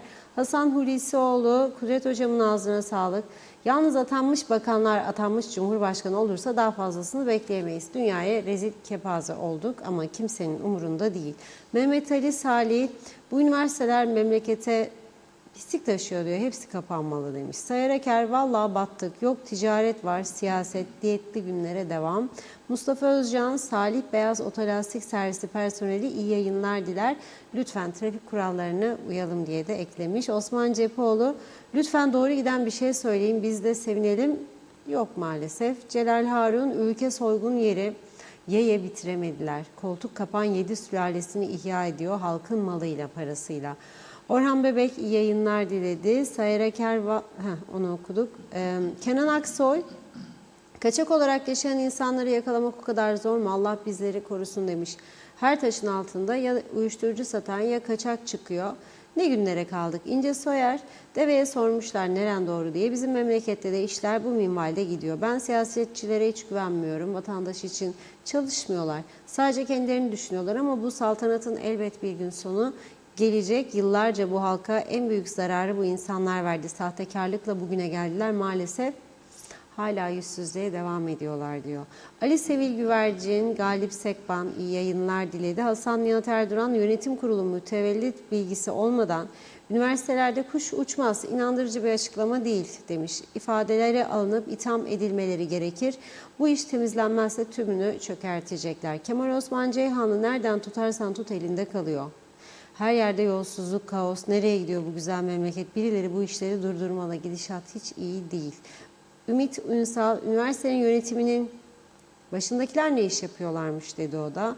Erdal Yarkın iyi yayınlar diliyor. Ümit Ünsal, bu memlekette online üniversite mezunu akiller de var. Herkese akıl vermeye çalışan. Ali Dereseven, bu kadar yolsuzluk varken yargı niye devreye girmiyor? Ombudsman Denetleme Kurumu kapatıldı mı? Kapatılmadıysa bu kurum hangi şartlarda devreye girer? Bu konuda bizlere bilgi verir misiniz demiş. Mehmet İnancı, ülkenin dışına incir ağacı diktiler. 30 sene sonra ülke adam olmaz demiş Reşat Bey. Alper Ali Güllü, her zaman doğru kanal, doğru haber. Mehmet Uluçaylı, madem vekiller oturumlara katılmıyor, konuşmacılar koltuklara hitap ediyor, o zaman ne yapacaklar? Yeni meclis binasına gösteriş olsun diye mi yapılıyor? Çetin Saldun iyi yayınlar diledi. Yüksel Öner, şu an Kuzey Kıbrıs'ta ne dersen de yalan dolanla işler gidiyor. Halk kan ağlıyor, zam üstüne zam. Kebapçı pidesi 71 lira, domates, salatalık 80, kahve 40. Hani denetim? Devlet hayat pahalılığını hesaplayan birini oraya koymuş, 92 bin lira maaş vermiş, 3.82 hayat pahalılığı açıkla diye. Yalın içinde yalanlar, artık tuz koktu. Asgari ücretli ve emekliler 19 bin liraya emekliyor her gün. Ani ölümler, halk stresten gidiyor, saygılar. Ali Dereseven, Reşat Bey ne konuştuysanız noktasına virgülüne kadar size katılırım demiş. Ali Cevat, Reşat abi rahat koltuklarından olmasınlar, bırak ısınsın. Rahatlığı bırakacaklar ve teftiş yaptıracaklar. Olamaz. Rahmi Beyoğlu iyi yayınlar diliyor. Ertay Kızıl, babalarının çiftliği olsa daha insaflı olacak da açgözlüler demiş o. Hasan Nihat Erduran, ilkokulda müfettişler habersiz seviye sınavı yaparlardı. Bu sınav aslında öğretmen sınavıydı. Handan Felek iyi yayınlar diliyor. Yılmaz Yüksek, meclisi gördükten sonra karar verdim. Meclisi tam bir Hababam sınıfı. Hocalarını dinleyen, umursamayan, devamlı dersleri takan bir sınıf demiş. Halil Koral, bu yapı para istiflemek için kuruldu. Doğru, adil iş beklemeyin. 74 öncesi her ay köylere, kooperatifleri çek etmesi için görevli Rum gelirdi diyor. Haramilerin yönetiminden ne beklenir? Vacit Davulcu, bir vatandaş olarak mevcut yamalı torba hükümetine zerre kadar güvenim yok. Çünkü günlerdir iskele, turnalarda sokak lambaları yanıyor, telefon hatları arızalı, şikayetimi ilgili daireye bildiriyorum. Hep yalan diyor. Görevli memurlar bizi kandırıyor, muhatap olacak yetkili bulamıyoruz demiş. Batsın bu hükümet edenler. Otorite yok, sistem yok, yetkilileri göreve davet ediyoruz. Ömer Kose, sahte devlette her şeyin sahte olması normal. Dursun Sönmez, iyi yayınlar diyeceğim ama nerede? 36 yıl eğitimin içinde olan bir kişi, vatandaş olarak utandım. Yüzüm kızardı duyduklarımdan demiş. Yazıklar olsun diyor. Hüseyin Kaya Erdal, kıyamet kopmasa bu ülke asla düzelmez. İsmet Ercan, Et meselesine gelelim. 10 gün değil 1 ay et almayın. Kimse ölmez ama fiyatlar düzelir. Çağatay Donlar yolsuzluktan ceplerini doldurmaktan. Ülke yönetecek halleri dermanları kalmadı diyor. Tema Yavaş yağmurlu Londra'dan selamlar. Çam ağaçlarına yazık oldu. Mehmet Uluçaylı çam kese böceğinin kendi yaptığı pamuk su yumağının için de ilaç etki etmiyor. Ben topladım bahçemden yaktım ve yanmıyor bile. Ancak eski motor yağı dökerek yakabildim ama hepsini imha edemedim demiş. Cemaliye Musaoğulları evet bağış toplasınlar dedi. Yeni mesaj gelince biraz kaçtı hemen yakaladım. Bağış toplasınlar diyor. O tırtıllar topraktan çamların üzerine çıkar. Önce toprağa belki ilaçlamaları lazım. O kese böceği dallarından kesilip yakılması gerekir. Boşuna oturup para alırlar. Aynur Yarkın iyi yayınlar dilemiş. Orhan Oyal, Reşat Bey KKTC narenciyesi bitti. Üniversiteleri darmadan sırada ne var? Buralarda elde edilen gelir sonlanınca nereden sağlanacak diyor. Orhan Bebek, Reşat Bey doğru söylüyor. Ülkeyi yönetenler ülkeyi yaşanmaz hale getirdi ama bütün kabahati halkta aramalıyız. Bu idarecileri halk seçti. Ercan Eylül Okutan'ı da okuyalım. Çam kese böceği çam ağaçlarını kurutmuyor. Keselerin içindeki tırtıllar ağacın ibrelerini yiyorlar. Yani yaprağını. Dolayısıyla ağaç ibresiz bırakınca kurumuş görüntüsü oluşuyor. Tırtıllar birkaç hafta sonra toprağın altına girecek diyor. Bir sonraki döneme kadar da çıkmayacaklar. İlkbaharda ağaçlar eskisinden daha iyi açılacak, yeşillenecek. Ada küçük ormanlarımızla iç içeyiz diye çok göze batıyorlar. Onlar da ekolojik dengenin bir parçası. Tek sorun temas halinde çok ciddi alerji yapabiliyorlar demiş. Erkan Erçika'da yıkılacak bu duvarda Kıbrıs'ta Hasan Bey'e cevap vermiş. Teşekkür ediyoruz. Yine devam edeceğiz. Buyurun Reşat Bey. Reşat Bey çok severim seni, doğruları konuşun. İyi ki varsın. Reşat Bey çok severim seni, doğruları konuşun. İyi ki varsın.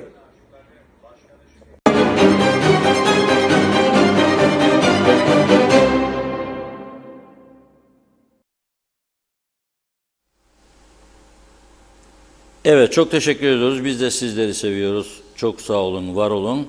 Şimdi dün veremediğimiz röportajlarımız vardı. Bugün de birikti, 2 tane oldu. Önce üniversite konusunu veriyoruz.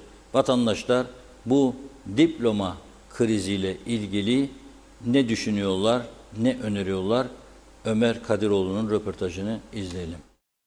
Gündeminde sahte diploma skandalı var. Bu durumu nasıl karşıladınız? Vallahi bu ülkenin olağan şeyleridir bunlar. Her şey sahte. Yani ülkede yaşam bile sahteleşti artık. O kadar ayan beyan ortaya çıkmasına rağmen kaldı ki YÖDEK Başkanlığı'nın diplomasını gösteremedi mahkemeye, polise. Yani ben gayet normal karşılıyorum ya. Ama yargımız aslında bu konuda el atması gerekiyor. Fakat maalesef işte okuyoruz her gün bu tür haberleri. Sahtekarlık, dolandırıcılık. Yani ülkenin normal bir hali aslında.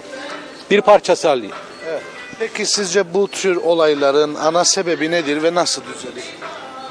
Vallahi bu ülkenin bir kere kendi iradesiyle düzelmesi gerekir bu ülke. Yani hiç müdahalesiz bir yaşam olması lazım bunun içerisinde. Yani biz yargılayabilmemiz lazım. Mesela bu olayda dikkat ederseniz hala daha biz işte soruşturma, kovuşturma yani ayyuka çıkmış bu tür haberleri maalesef yargılayamıyoruz. Polisin elinde bir hayli dosya var. Yolsuzluk dosyaları var. Ortaya çıkıyor yani kesinleşmiş belki de neredeyse ama hiçbiri bunların şu anda yargıya intikal etmiş değil. Onun için yani burası bağımsız bir ülke değildir. Kendi ayakları üzerine duran bir ülke değildir burası. İşte uyuşturucuda, insan kaçakçılığından tutunuz, para aklamaya kadar her türlü kriminal olayın yer aldığı bir ülke haline gelmiş bu ülke. Düşününüz ada ülkesi bu tür olayların minimuma indirilmesi gereken bir ülke olması gerekirken işte sınırları eğer korursanız, kontrol ederseniz, denetimsizliğin önüne geçebilirseniz işte biliyorsunuz nüfus olayında bunu yaşıyoruz yani. kontrolsüz bir nüfus artışı. Kontrolsüz, yani belki bunu bu ülkeye teşvik edenler belli bir amaçları var herhalde. Bu kadar farklı nüfus yapısına sahip insanların bu ülkede getirilmesi ve bir sürü kriminal olayın ortaya çıkmasının göz yummasının belki de belli bir şeyleri var, amaçları var herhalde, bilmiyorum artık. Yani böyle işte bu ülke aslında tarihte, geçmişte gerçekten ahlaki yapısı, kültürel yapısı sağlam bir ülkeydi. Bu tür olaylara çok az olurdu. Hatta biz dolandırıcılığın ne olduğunu bilmezdik. Yolsuzluğun, yani sözlüğümüzde, işte beynimizde öyle bir sözcük yoktu aslında. Ama maalesef her şeyi öğrendik. İşte kaçakçılıktan tut, uyuşturucu ticaretinden, kara para aklamadan. Biz kara para aklamayı da bilmezdik bunun içerisinde. Bizim elimizde gerçekten irade yetkisi yok. Bu partilerimiz bu konuda uzlaşabilirlerse eğer, bütün her şeye rağmen, bütün dış müdahalelere rağmen biz müdahale edebilirsek bunlara, kararlar alabilirsek politik olarak önlenebilir bunlar. Ama sorun bizde aslında. Ülkenin gündeminde sahte diploma skandalı var. Bu durumu nasıl karşılarsınız? Hiç iyi karşılamam. Sizce bu tür olaylar nasıl önlenir? Vallahi bunu tedbir almak lazım. Başka yolu yok. İçişler Bakanlığı, Dışişler Bakanlığı bunları, Başbakan, başka yolu yok bunun. Tedbir alınmaz. Muhakkak. Her şey olabilir bu memlekette. Kalpazan bir memleket değil. Her gayrı nasıl istersen yorumla. Bir sürü üniversite var. Yani böyle şeylerin olması da mümkün yani. Yani beklenen bir şey mi? Beklenen bir şey çünkü üniversite sayısı çok. Bunlar nasıl bir eğitim veriyor, ne yapıyor? Tamam, birkaç büyük tamam da yani bir sürü böyle apartman üniversitesi var. Yani böyle şeyler de olabilir yani. Peki sizce bu tür olayların yaşanmasının ana nedeni nedir ve bu işler nasıl düzelir? Ana nedeni şey olarak yani öğrenciye ticari gözden bakılır. Yani esas neden eğitim değil de yani işte ne kadar öğrenci çekersem falan, ne kadar yani potansiyel böyle şey birikim gibi bir şey yani maddi olarak yani. Nasıl düzelir bu olaylar? Vallahi şey yapmadım. Yani en güzeli şudur. Yani işte öğrenci olarak nereden gelirse gelsin yani biz ırkçılık falan yapmıyoruz yani. İster Afrika olsun, ister Amerika, nereden isterse gelsin. Yani sonuçta bir adam bir üniversiteye kaydını yaptırıyorsa, efendim bu adamın yılda bir kez en azından bu adam takip eder mi? Ya da sürekli böyle 6 ayda bir üniversiteyle istişare etmek lazım. Veya üniversiteler, evet ya da üniversite YÖDAK'a bilgi verir, kime bilgi verir, yani bir şekilde bu istişare kurulması lazım. Yani adamın gerçekten devam edip etmediğini. Yoksa bir defa kayıt yaptırıp da artık sokaklarda mı gezer? Bunun anlaşılması gerekir. Bu ara herhalde çok şeyin sahtesi çıkmaya başladı artık. Yani memleket kötüye gidiyor. İnşallah bir çözüm bulunur yani. Peki bu tür olayların ana sebebi sizce nedir? Yönetimsizlik, yani yönetememek daha doğrusu. Bütün sebebi bunu görüyorum ben. Veya yönetmek istememek nedir anlamadım. Yani büyük sorunlar var ve kimse görmezden geliyor herkes. Öyle bir durum var. Nasıl çözülür? Nasıl çözülür? Ciddiyetle çözülür aslında. Yani ciddi bu işleri ele almak lazımdır. Ve yani bunları görüp bunlara tedbir almak lazımdır. Ancak o şekilde çözülür diye düşünüyorum. Ülkenin gündeminde sahte diploma skandalı var. Bu durumu nasıl karşılıyorsunuz? Güzel bir şey değildir bu durum. Yani böyle ne bileyim. Yani iyi bir şey değildir. Sahte diploma. Doğru bulmuyorum sahte diplomaları. Peki sizce bu tür olayların ana sebebi nedir? Yetersiz denetimleyim. Yetersiz denetimden dolayıdır. Nasıl düzelir bu olaylar? Düzelecek gibi değildir. Yani ben olumlu görmüyorum. Zaten her şey olumsuz, yani daha iyiye gideceğine, daha kötüye gider. Umudunuz yok yani. Yok, fazla umudum yok. Tabii ki doğru değil ama esas yani bir tane mi verildi yoksa binlerce mi verildi ona bakmak lazım. Yani bence meselenin derinliğine gitmek lazım. Benim bir bilgim yok ama varsa böyle bir şey bir kişiye değil de belki 1000 kişiye verildi. Sanırım araştırılması gereken esas odur. Yani görünen değil, görünmeyen daha fazla olması lazım. Evet, sizce bu tür olayların ana nedeni nedir? Bilmiyorum vallahi. Yapanlara sormak lazım. Yapanlara sorun. Esas sebebini bilmiyorum. Yani herhalde bir alışveriş var. Bilmiyorum. Ümit ediyoruz ki bir gün düzelecek. Ama pek yakın bir gelecekte bu tür olayların minimuma çekileceğini sanmıyorum ben. Yani öyle memleketteki görüntü o şekilde değil, artacağına inanıyorum daha fazla bu huzursuzluklar. Uzun bir zamana ihtiyaç var. Evet, toplumda önemli bir huzursuzluk vardır bu konuda. Güvensizlik var. Yani her konuda maalesef bu tür olaylarla duyuyoruz veya karşılaşıyoruz. İnşallah bir gün düzelir bu işler ama yakın bir gelecekte düzeleceğine ben ihtimal vermiyorum. Çünkü çürümüş bir ağaca benzeriz. Kolayına düzelmez. Hiç iyi değerlendirmeyik. Çünkü yani haksızlıklar çok. Yani ne bileyim. Doğru bulmuyorsunuz. Doğru bulmuyoruz tabii. Evet. Peki sizce bu tür olayların yaşanmasının ana sebebi ne? Vallahi yolsuzluklar diyeyim ne?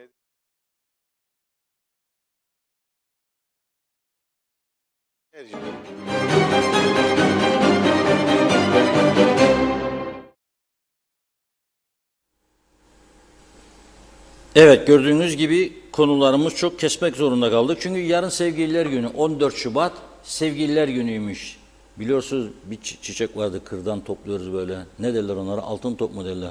Seviyorum, sevmiyorum yaprağı. Papatya. Seviyorum, papatya. Ha. Çayını çok severim ama bak çayın aklıma gelme şimdi.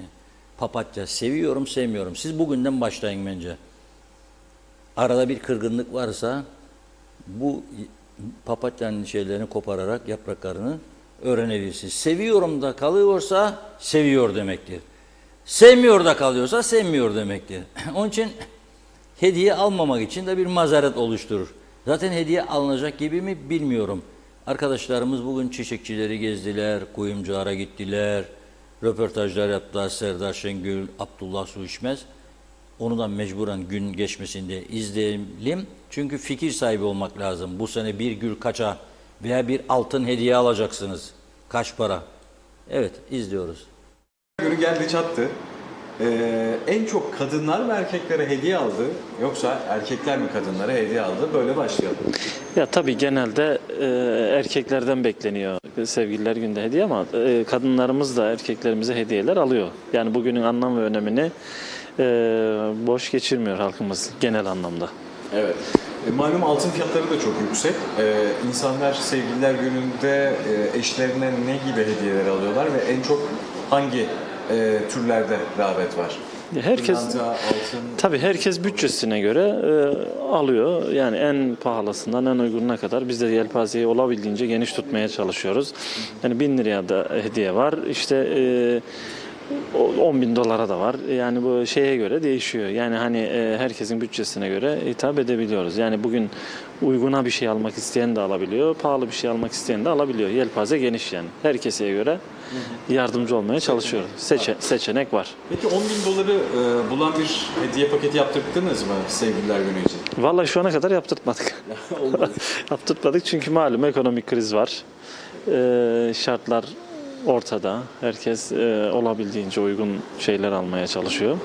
Ki normalde zaten bu tür günlerde biliyorsunuz ki bizler kuyumcular olarak işte çiçekçiler gibi meslek grupları böyle günleri bekliyor ki iş yapabilsin.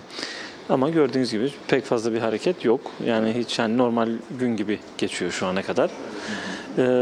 Buradaki de tabii hani ekonomik belirsizlik, piyasadaki hakim olan pahalılık, millet geçim derdinde.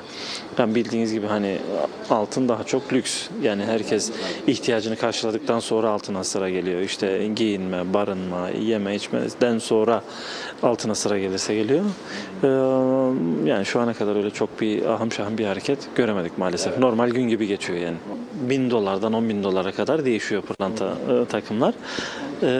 Onlarda da şu an tabii bir genel anlamda bir altın fiyatlarında da bir artış var.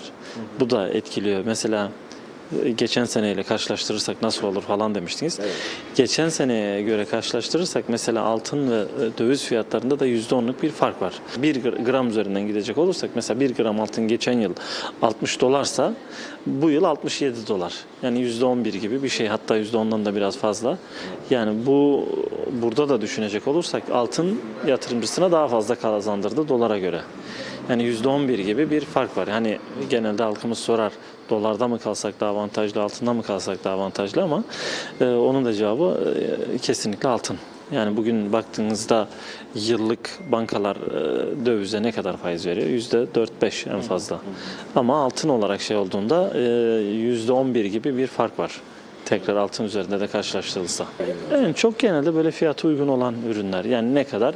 3.000 ile 5.000 arasında olanlar genelde daha çok satılıyor. Mesela bunlar altın kolye ve yüzükler. Altın kolye ve yüzükler olarak satılıyor. Tabii bütçesi uygun olanlar, elverişli olanlar daha pahalı şeyleri de tercih edebiliyor. Ama en çok giden ürün grupları genelde böyle 3.000, 5.000, yani 5 ile 10 arası, işte 3 ile 10 arası diyelim. Daha çok bu tür 3-5-5-10 aralığında olan ürünler daha çok rağbet görüyor. 14 Şubat satışları nasıl gidiyor? Vallahi satışlar şu an daha bir şey yok. Ufak tefek siparişlerimiz var ama inşallah yoğunluk yarın olacak diye düşünüyorum. Yoğunluk yarın olacak. İnşallah. Yani son gün. Son gün zaten bizde hep öyle. Evet. Son gün karar verilir. Çiçek olayı için. Peki efendim, tek bir gül ne kadar? Tek bir gül 120 ve 150 arası değişiyor fiyatları. Tek bir karanfil ne kadar? 30 lira. 30 lira karanfil. Evet. Evet. Peki orkide ne kadardan başlıyor, ne kadara çıkıyor? Orkideler 1500, mavi orkideler 1800. Evet. Peki en çok tercih ne oldu şu ana kadar en azından? Gül. Sadece gül. Evet. 120 ile 150 lira arası. Evet. Peki güzel bir buket gül ne kadara mal oluyor? Karışık güllerle dediğimiz zaman işte 1000 lira civarı olur. 1000 ve üzeri. Evet. Peki Hanife Hanım, geçen yılı kıyaslayacak olursak, geçen yıl bir gülün fiyatı ne kadardı, bu yıl ne kadar oldu?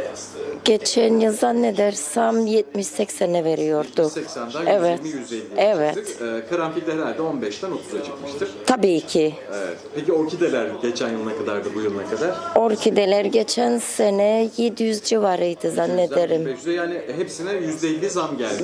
Evet geldi. Tam Dövizden dolayı. Enflasyonuna kadar Evet. olmuş. Evet. İthal olduğu için çiçeklerimiz döviz üzerine gelir.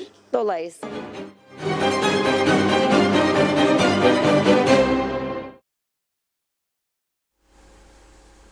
Gül alırsanız 120 ile 150 diyor.